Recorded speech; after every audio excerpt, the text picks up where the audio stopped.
sejahtera, saya Singyi. Nama saya Shalan. Hai, nama saya Tam Min Hun. Nama saya Jamie. Saya Sinwei. Saya Cindy. Saya Iting. Nama saya Jensen. Dalam subjek ini, kumpulan kami akan mengaji tentang seni bina pencampuran tamadun-tamadun di Malaysia. Topik ini memang menarik kerana masyarakat kita adalah majmuk.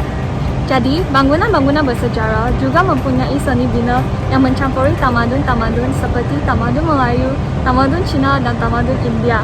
Hari ini, kami akan melawat ke bangunan-bangunan seperti Tokong Tian Ho, bangunan Sultan Abdul Samad dan Masjid Jamek. Bila kita melihat bangunan-bangunan yang menggabungkan ini. Kami sudah datang ke destinasi pertama. Tian Ho ialah sebuah tokong Cina yang dibina pada tahun 1887 dan merupakan sebuah mercu tanda di Kuala Lumpur, Malaysia. Tokong Tian Ho mempunyai 6 tingkat dan terletak pada tanah seluas 1.67 ekar di atas Robson Heights. Banyak aktiviti agama Buddha diadakan di Tokong Tian Ho seperti perayaan Hari Wesak, Tahun Baru Cina dan solat Dhamma yang dilakukan oleh orang yang menganut Buddhism. Untuk pengetahuan anda, agama Buddha adalah berasal dari kuno India. Oleh itu, ia terpengaruh oleh unsur-unsur Hinduism. Maka, kita boleh lihat bahawa terdapat beberapa persamaan antara agama Buddha dan agama Hindu, bukan sahaja dari segi adat istiadat, tetapi juga dari aspek seni bina. Contohnya, reka bentuk Tokong Tian Ho menggabungkan elemen tamadun India dan tamadun Cina. Seni siling tokong ini adalah serupa dengan seni siling di kuil Hindu, seperti kuil Sri Mahamariamman yang juga terletak di Kuala Lumpur. Kita boleh melihat persamaan yang ketara antara tokong Cina ini dan juga kuil Hindu. Kedua-dua seni siling adalah berbentuk bulat dan juga terdapat unsur binatang pada langit. Selain itu, rang solat di Tokong Tian Ho juga adalah luas seperti kuil India. Tokong Tian Ho juga dipengaruhi oleh unsur Hinduism yang boleh dilihat pada sifat-sifat seperti pembuatan batong, tiang berukir dan seni pahat. Tokong ini direka dengan reka bentuk simetris yang dipengaruhi oleh tamadun Cina yang menekankan feng shui, iaitu satu sistem estetika kuno Cina yang dipercayai dapat membantu para penghuni sesebuah lokasi memperbaiki hidup mereka secara menerima aliran positif. Lebih lagi, warna utama yang digunakan dalam tokong ini ialah warna merah kerana tamadun Cina menganggap warna merah sebagai simbol kemakmuran dan nasib baik. Oleh itu, kita boleh nampak banyak tiang dan bumbung merah semasa beribadat di Tokong Tian Ho. Tambahan pula, seni pembinaan bumbung adalah bercenderung kerana orang Cina percayai bahawa ini akan membantu menangkis roh jahat dan menarik tenaga positif ke tokong ini. Pendek kata, ciri-ciri persamaan ini menunjukkan Tokong Tian Ho bukan sahaja merangkumi elemen tamadun, tapi terdapat juga tamadun India. Sultan Abdul Samad ialah bangunan yang dibina semasa Abad 19 yang terletak di Jalan Raya di hadapan Dataran Merdeka di Kuala Lumpur, Malaysia.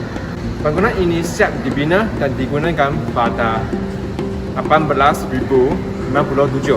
Nama bangunan ini diambilkan sempena Sultan Selangor yang memerintahkan ketika itu. Di sinilah bendera Union Jack diturunkan pada 31 Ogos 1957 dan bendera Jarum Gemilang dikibarkan. Peristiwa ini menunjukkan berlakunya satu era dijajah kepada era masyarakat yang merdeka. Keistimewaan bangunan ini ialah reka bentuk dan binaan berbentuk Indo-Surasenik berasaskan seni bina Mongku dan Mo. Tingkap dan pintunya berbentuk separuh lengkap seperti masjid-masjid di Cordova dan Mesir. Menara jam pusat 41 meter itu direka bentuk-bentuk menggambarkan Big Ben London tetapi dalam gaya seni bina Indo-Sarasenik. Asalnya reka bentuk yang dikemukakan oleh SI hanya sebuah bangunan yang berkonsep Inggris klasikal Renaissance. Seterusnya, seorang arkitek muda bernama Bidwell mengadaptasi seni bina Islam sebagai tongkat reka bentuk tampak bangunan ini. Whitwell menggabungkan gaya seni bina Islam dan India yang sesuai dengan identiti dan budaya majoriti penduduk di tanah Melayu. 3 buah kubah yang menghiasi bangunan ini membuktikannya. Seni bina Moor adalah seni bina Islam yang diartikulasikan di Afrika Utara dan sebahagian dari Spanyol dan Portugal, di mana Moor adalah dominan antara tahun 711 dan 1492. Contohnya, terdapat unsur Islam dalam bangunan Sultan Abdul Samad pada gerbang tingkap yang berbentuk separuh lengkung, kubah potong bawah, dan struktur berbentuk minaret yang juga boleh dilihat di bangunan Islam lain seperti masjid. Seterusnya, seni bina Moor adalah jenis seni bina Hindu-Islam yang dibangunkan oleh Mughals pada abad ke-16, ke-17 dan ke-18 sepanjang tahap empayar mereka yang sentiasa berubah di Asia Selatan. Ia mengembangkan gaya-gaya dinasti Muslim terdahulu di India sebagai amalgam seni bina Islam, Parsi, Turki dan India. Gambar ini menunjukkan Bibika Maqbarah yang terletak di India. Kedua-dua bangunan ini menggunakan seni bina Moor seperti mempunyai corak struktur dan watak yang seragam, termasuk menara langkah di sudut ruang besar, gerbang berkubah besar dan hiasan yang halus. Oleh itu, ciri-ciri ini menunjukkan bahawa dari aspek seni bina, bangunan Sultan Abdul Samad adalah dipengaruhi tamadun Islam dan tamadun India. Masjid Jamek Sultan Abdul Samad asalnya dibina oleh pemangku arkitek Kuala Lumpur Arthur Benison Herbert yang sebelum ini bertugas di Jambatan Kerja Awam di India.